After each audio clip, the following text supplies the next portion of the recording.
하나님 말씀 함께 보시겠습니다. 요한계시록 20장 1절부터 21장 1절까지 말씀입니다. 계시록 20장 1절부터 21장 1절까지 제가 읽어드리겠습니다. 또 내가 보매 천사가 무저갱의 열쇠와 큰 쇠사슬을 그의 손에 가지고 하늘로부터 내려와서 영을 잡으니 곧 옛 뱀이요 마귀요 사탄이라 잡아서 1000년 동안 결박하여 무저갱에 던져 넣어 잠그고 그 위에 임봉하여 1000년이 차도록 다시는 만국을 미혹하지 못하게 하였는데 그 후에는 반드시 잠깐 노일이라.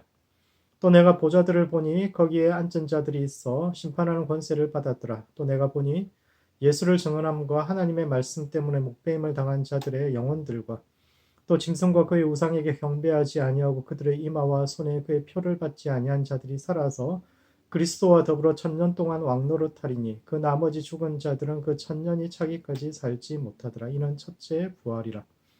이 첫째 부활에 참여하는 자들은 복이 있고 거룩하도다. 둘째 사망이 그들을 다스리는 권세가 없고 도리어 그들이 하나님과 그리스도의 제사장이 되어 1000년 동안 그리스도와 더불어 왕노릇하리라. 1000년이 참에 사탄이 그 옥에서 놓여 나와서 땅의 사방 백성 곧 곡과 마곡을 미혹하고 모아 싸움을 붙이리니 그 수가 바다의 모래 같으리라. 그들이 지면에 널리 퍼져 성소들의 진과 사랑하시는 성을 두르매 하늘에서 불이 내려와 그들을 태워버리고 또 그들을 미혹하는 마귀가 불과 유황못에 던져지니 거기는 그 짐승과 거짓 선지자도 있어 세세토록 밤낮 괴로움을 받으리라. 또 내가 크고 흰 보좌와 그 위에 앉으신 이를 보니 땅과 하늘이 그 앞에서 피하여 간데 없더라. 또 내가 보니 죽은 자들이 큰 자나 작은 자나 그 보좌 앞에 서 있는데 책들이 펴 있고 또 다른 책이 펴졌으니 곧 생명책이라. 죽은 자들이 자기 행위를 따라 책들에 기록된 대로 심판을 받으니 바다가 그 가운데서 죽은 자들을 내주고 또 사망과 음부도 그 가운데서 죽은 자들을 내주매 각 사람이 자기의 행위대로 심판을 받고 사망과 음부도 불못에 던져지니 이는 둘째 사망 곧 불못이라. 누구든지 생명책에 기록되지 못한 자는 불못에 던져지더라. 또 내가 새 하늘과 새 땅을 보니 처음 하늘과 처음 땅이 없어졌고 바다도 다시 있지 않더라. 아멘. 베커라는 학자는 요한계시록처럼 자주 읽히고 인용되며 해석되고 아울러 악용된 책은 없다고 평가했는데 여기서 악용되었다는 말은 저자의 의도와는 달리 해석하여 자신의 목적에 따라서 이용했다는 의미요. 그 결과 기독교 발전에 해가 되었다는 뜻입니다. 즉 계시록을 이해하기 위해서는 당시 삶의 정황과 저자가 어떤 의도로 이 글을 썼는지에 대해서 깊이 생각해 보아야 하는데 그런 점에서 계시록의 핵심이라 할 수 있는 20장의 천년왕국 사상을 통해서 어떻게 계시록을 이해해야 하는지 그리고 이 말씀이 오늘을 살아가는 우리의 삶과 신앙에 던지는 의미가 무엇인지에 대해서 함께 생각해 보는 시간을 갖도록 하겠습니다. 첫 번째, 소망 가운데서 고난의 시대를 견뎌야 합니다.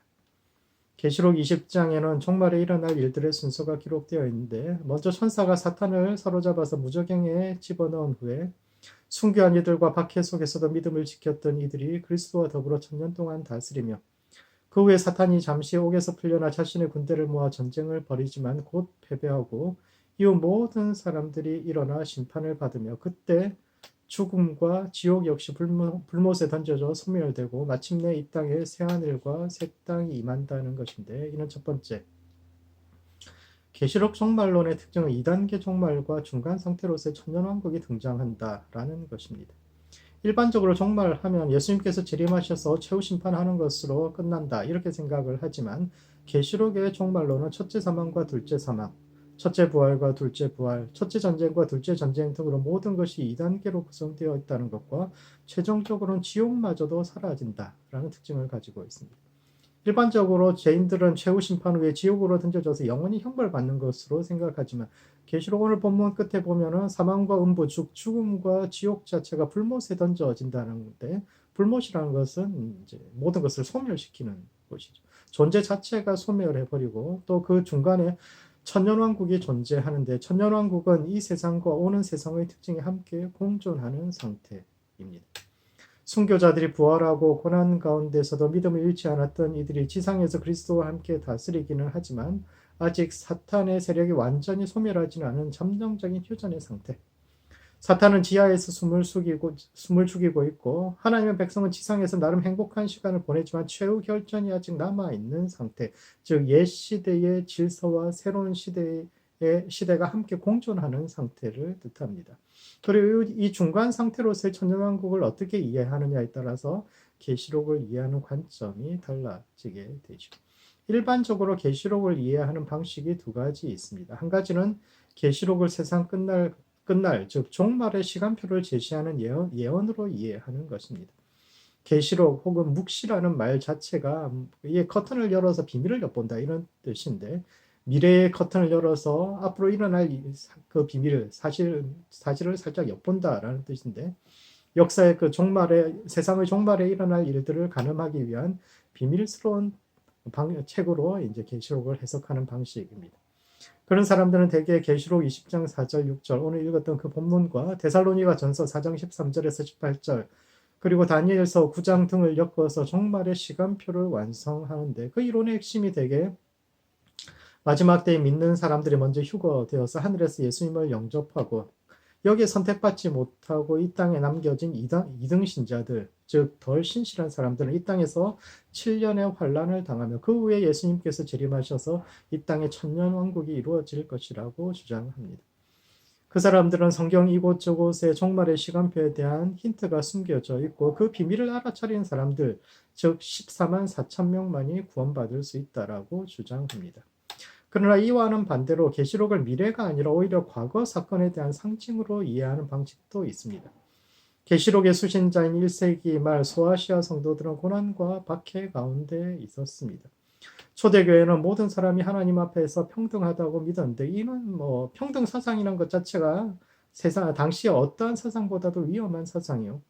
더구나 계시록에 기록되던 90년대 중반은 도미티아누스 황제가 스스로를 살아있는 신으로 선포하던 시기입니다. 로마 황제 중에는 더러 죽어서 이제 신으로 선포되고 제사를 드리는 경우가 더러는 있었지만, 살아있는 동안 자신이 신이라고 선포하고 자신에게 제사를 강요했던 사람은 그가 처음이었는데, 그런 그에게 자신의 신상에 절하지 않는 기독교인들은 자신의 권위에 도전하는 제일 주적으로 여겨졌죠. 따라서 이러한 사실을 이해하고 있던 1세기 소아시아의 성도들은 과거 베드로와 바울이 순교하고 수많은 사람들이 원형 경기장에서 죽어갔던 네로 시대와 같은 박해가 임박했음을 느낍니다. 1세기의 가장 큰 박해가 결국은 70년대, 60년대 그때 네로 시대 때 박해하고 90년대 도미티아누스 황제 시대의 박해인데, 계시록에서는 666을 주의하라 이런 이야기가 나오는데, 666이라는 숫자 자체가 황제 네로, 즉 네로 카이사르의 문자 값입니다. 문자 자체가 이제 숫자를 표현하니까 네로 카이사르 그 헬라어로 그 문자 숫자를 다 합치면 666이거든요. 즉 네로 시대와 같은 박해가 다시 일어날 수 있으니 마음의 준비를 하라, 이런 암호로 쓰여져 있는 거죠. 뿐만 아니라 1세기 소아시아 성도들은 경제적인 어려움도 겪었습니다. 고대 축제는 대개 같은 직업을 가진 동업자 조합의 사람들이 모여서 함께 네트워크를 형성하는 기회, 그냥 함께 모여서 막 파티 벌이고 노는 것이 아니라 장인들이면 장인들, 어떤 직업 조합 사람들이 함께 모여서 네트워크하고 그렇게 이제 파티를 벌이는 건데, 대개 그 잔치라는 것이 대표적이고 음란한 파티의 연속이었기 때문에 기독교인의 양심을 가지고는 참석하기가 힘들었습니다. 접대 문화와 리베이트로 룩진 당시의 문화 속에서 신앙을 따라 깨끗하게 기업하고자 했던 사람들은 당시에 쟤들 왜 저러냐 그러면서 자기들 깨끗한 척 한다 그러면서 이제 당시의 경제적 네트워크에서 제외되는 불이익을 감수해야 했는데, 표를 받지 못하는 자들은 매매하지 못한다라는 것은 결국 황제의 종교와 그것이 결합되어 있는 어떤 경제적 네트워크로부터 믿음을 지키기 위해서 쫓겨났던 그들의 처지에 대한 은유이기도 합니다. 즉 계시록은 박해받던 이들이 상징이라는 방식을 통해서 우회적으로 현실을 비판한 저항 문서요. 그들에게 있어서 종말이라는 것은 먼 미래가 아니라 세상 끝내는 무슨 일이 있을까, 이것이 관심이 아니라 당장 눈앞에 닥친 그 고난의 현실을 이야기했고, 그런 점에서 계시록의 관심은 머나먼 미래에 일어날 일이 아니라 오늘의 고난을 어떻게 살아낼 것인가에 있었다라는 이 두 가지, 그 계시록을 미래로 보느냐 아니면 과거로 보느냐, 이 두 가지 해석의 방식이 갈리고 있습니다. 두 번째, 그렇다면 2단계 종말론이 의미하는 바는 무엇일까요? 초대교회가 답해야 했던 중요한 숙제는 왜 메시아가 오셨음에도 불구하고 그 세상은 여전히 어둠 가운데 있는가 하는 것이었습니다. 예언서에 따르면 그날이 오면 사자와 어린 양이 함께 뛰어놀고 칼을 쳐서 보습으로 창을 쳐서 낫으로 만드는 그런 시대, 평화의 시대, 완전함의 시대가 열린다고 했는데 메시아이신 예수님께서 이 땅에 오셨음에도 불구하고 왜 종말의 기대가 이루어지지 않는가라는 질문에 대한 답이 2단계 구원입니다. 메시아는 이 땅에 두 번 오시는데 첫 번째 오셔서는 십자가에 달려 돌아가심으로 우리의 죄를 사하시고 구원을 시작하셨지만 마지막으로 다시 한번 사람들이 돌이킬 기회를 주셨는데 그것이 첫 번째 오심과 두 번째 오심, 초림과 재림 사이의 기간이며 그 기간을 이미 그러나 아직이라는 말로 요약할 수 있습니다. 하나님의 구원은 이미 이루어졌지만 그러나 아직 완전히 이루어지지 않은 그런 상태라는 뜻이죠. 마태복음 24장 6절에서 8절에 보면 난리와 난리 소문을 듣겠으나 너희는 삼가 두려워하지 말라. 이런 일이 있어야 하되 아직 끝은 아니니라. 민족이 민족을 나라가 나라를 대적하여 일어나겠고 곳곳에 기근과 지진이 있으리니 이 모든 것은 재난의 시작이니라 라는 말씀인데 표준 세번역은 마지막 부분을 재난의 시작이니라가 아니라 진통의 시작이니라고 고치고 있는데 이것이 보다 정확한 번역입니다. 즉 난리와 재난은 새로운 시대가 태어나기 위한 산통이 시작되었다는 것이요. 과거에 잘못된 것들이 무너지고 새로운 질서가 세워지는 희망, 새로운 시대가 시작되었다라는 뜻입니다. 하나님의 구원은 이미 이루어졌으나 아직 완전히 실행되기까지는 약간의 시차가 남아있는 중간 상태.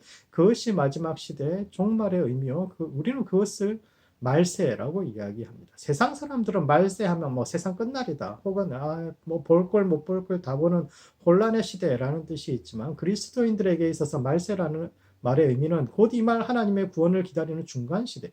하나님의 구원이 절반은 이미 와 있는 그런 시대를 뜻하는 것이고 이 시대에는 짧은 역사의 후퇴와 심지어 순교자까지도 생길 수 있겠지만 역사의 흐름 자체를 거스를 수는 없으며 새벽이 멀지 않은 시간이라는 겁니다. 이러한 초림과 재림에 대한 이해가 종말론에 영향을 미친 것이 바로 2단계 종말론입니다. 메시아의 지상 방문이 두 번에 걸쳐 이루어지는 것처럼 죽음도 부활도 전쟁과 승리도 모두 두 번에 걸쳐 이루어진다는 것이요. 이는 우리는 지금 현실을 보았을 때 패배하는 것 같지만 사실은 승리하는 중이며 곧 승리가 완성될 것이라는 선언입니다. 1세기에 그 고난받은 사람들의 입장에서 보면 예수님 오셨는데도 왜 이렇게 현실은 황제로부터 압박당하고 경제적 네트워크로부터 소외당하고 계속적으로 어려우냐? 왜 믿음을 지키고 이 땅을 살아가기가 이렇게 힘드냐라는 것에 대한 답변이 바로 주님께 아직 이미 그러나 아직이라는 의미죠. 그러므로 소망 안에서 종말을 살아내야 합니다. 종말은 과거나 미래에 정해진 시간이 아니라 옛 시대의 질서가 사라지고 새로운 시대의 질서가 시작되는 과도기 전체를 의미하는데 감당할 수 없는 고난 속에서도 다가오는 시대를 바라보았던 1세기의 성도들처럼 승리의 날을 바라보며 오늘의 고난을 이겨내는 모든 성도들 되시기 바랍니다. 두 번째, 천년왕국은 새로운 시대의 방향성을 제시하고 있습니다. 천년왕국을 이해하는 방식이 이제 몇 가지 있습니다. 먼저 본문이 시간순으로 기록되었다는 전제하에 천년왕국에 오시기 전에 예수님께서 재림하시고 성도들은 그분과 함께 천년의 과도기를 지나 최후의 전쟁과 심판을 겪은 후에 새 하늘과 새 땅으로 들어가게 되는데 이를 전천년주의라고 이야기합니다. 천년왕국 전에 재림하시는 예수님이 오신다. 이것을 전천년주의라고 이야기합니다. 이에 반해 계시록은 사건을 시간순으로 기록된 것이 아니라 여러 각도에서 찍은 파노라마 사진과 같은 것으로서 그 후에라는 말이 꼭 시간 순서를 의미하는 것이 아니라고 주장하는 사람들은 예수님이 천년왕국 직전에 오시는 것이 아니라 오히려 마지막 천년왕국이 끝나는 시점에 오신다라고 기대하는데 왜냐하면 이미 초림과 재림 사이에 과도기적인 시간이 있는데 예수님께서 재림하신 후에도 또다시 천년이라는 중간 시대가 필요하지 않다고 생각하기 때문입니다. 그들은 천년왕국이란 예수님의 초림으로부터 재림까지의 시간, 즉 우리가 살아가는 현재를 상징하는 진짜 딱 천년이라는 시간이 아니라 상징한다고 생각하죠. 예수님은 십자가의 승리하심으로 이미 새로운 시대가 시작되었으며 교회는 이미 승리의 시대를 살아가는 중이며 이 시대의 끝에서 마침내 그분을 만날 수 있을 것이다 라고 기대하는데 첫 번째 이는 이스라엘의 오랜 희망을 반영하고 있습니다. 사실 계시록 20장과 21장의 순서는 에스겔 37장부터 48장의 순서와 동일을 합니다. 에스겔 37장에는 마른 뼈가 일어나서 큰 군대를 이루고 38장과 39장에서는 곡과 마곡의 군대와 전쟁을 하며 그 후 40장부터 48장에 걸쳐서 새 예루살렘이 세워지는 장면이 나오는데 계시록은 이 순서를 그대로 따라갑니다. 즉 계시록은 에스겔이 예언한 하나님 나라의 회복 과정의 또 다른 버전입니다. 이런 재앙 이야기도 마찬가지입니다. 계시록 전반부에는 일곱 인과 일곱 나팔과 일곱 대접으로 이어지는 재난 시리즈가 나오는데 이는 출애굽 사건의 재현입니다. 그리고 출애굽 당시 이집트에 내렸던 재앙이라는 것은 모든 사람에게 닥친 불행이 아니라 히브리 사람들을 괴롭혔던 파라오와 그 지배 체제에 대한 심판이요.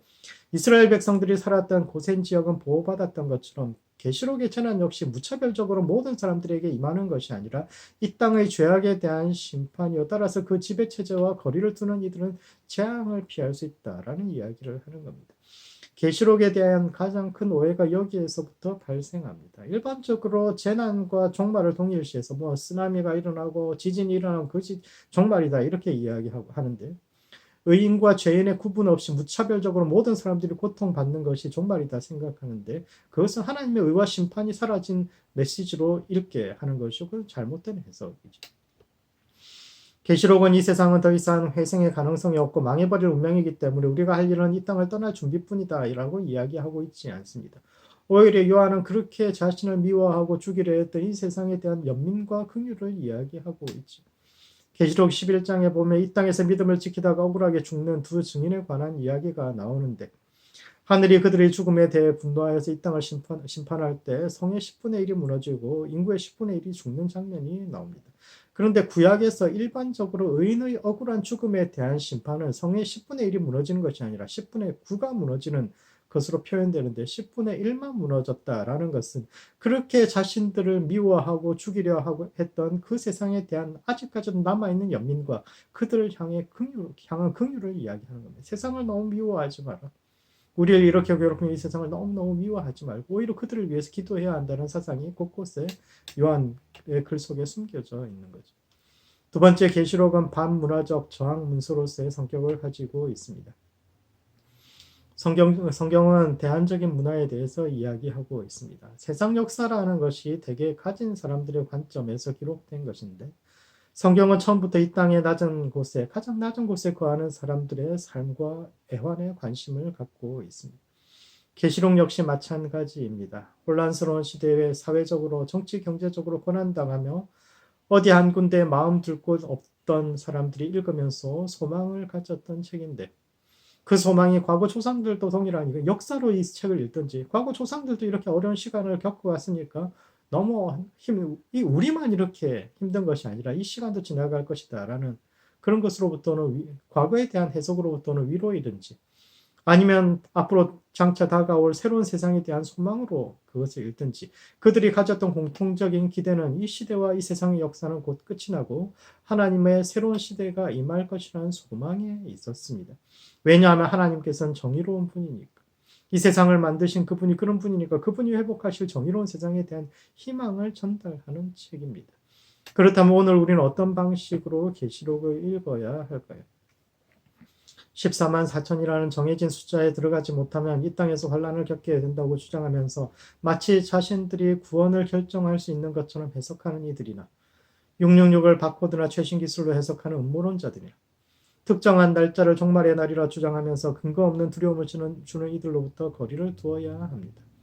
그리고 좁은 의미의 선교만을 강조하면서 사람들을 자신의 뜻대로 조종하려는 이들로부터도 물러서야 합니다. 성경에서 최초로 종말을 살았던 사람은 노아요. 노아가 했던 일은 방주를 준비하는 것이었는데 그 방주는 새로운 세상의 씨앗을 모아놓은 곳입니다. 노아는 세상이 싫어서 버리고 도망간 것이 아니라 새로운 세상을 준비하는 역할을 했는데 계시록 역시 마찬가지입니다. 마지막 날에 이 땅에 이루어질 일은 우리가 이 세상을 떠나서 저 하늘로 가버리는 것이 아니라 세상을 버리고 떠나는 것이 아니라 저 하늘 위에 있는 세상, 즉 새 하늘과 새 땅이 이곳으로 내려오는 것이요. 그 새로운 하늘을 상상하고 준비하는 것이 우리의 사명입니다. 그러므로 새로운 세상을 꿈꾸어야 합니다. 성경은 종말의 시간표나 그에 대한 힌트를 숨겨놓은 암호책이 아니라 이 어두운 세상에서 우리가 가야 할 방향과 회복되어야 할 온전한 모습을 제시하는 책입니다. 계시록은 고난 속에서도 우리가 새로운 세상을 꿈꾸는 것이 우리가 할 일이요. 그것이 믿음이라고 이야기하는데 삶의 고난 속에서도 꿈꾸는 것을 포기하지 않는 모든 성도들 되시기 바랍니다. 말씀을 정리하겠습니다. 계시록을 어떻게 읽어야 할지 20장의 천년왕국을 중심으로 함께 살펴보았는데 첫 번째 소망으로 삶의 고난을 이겨내야 합니다. 종말은 미래나 과거의 특정 시간을 뜻하는 것이 아니라 십자가를 지고 신실하게 살아내고자 하는 이들이 겪는 모든 고통의 시간을 뜻하는데 고난과 박해 속에서도 새로운 출애굽에 대한 기대를 가지고 살았던 1세기의 소아시아 성도들처럼 하나님의 구원을 기대하며 오늘을 살아가는 모든 성도들 되시기 바랍니다. 두 번째, 하나님의 회복된 세상에 대한 상상력을 키워야 합니다. 천년왕국의 핵심은 언제 그 나라가 임하느냐가 아니라 통치 없는 통치 체제요. 이 땅의 현실과는 전적으로 다른 새로운 세상에 대한 꿈을 꾸는 것인데 세상으로부터 인정받는 그런 삶이 아니라 오히려 하나님의 인정을 받기를 추구하는 모든 성도들 되시기 바랍니다. 기도하시겠습니다. 기도하실 때는 모든 종말의 시간을 신실하게 살아낼 수 있도록 우리 자신을 위해서 기도합시다.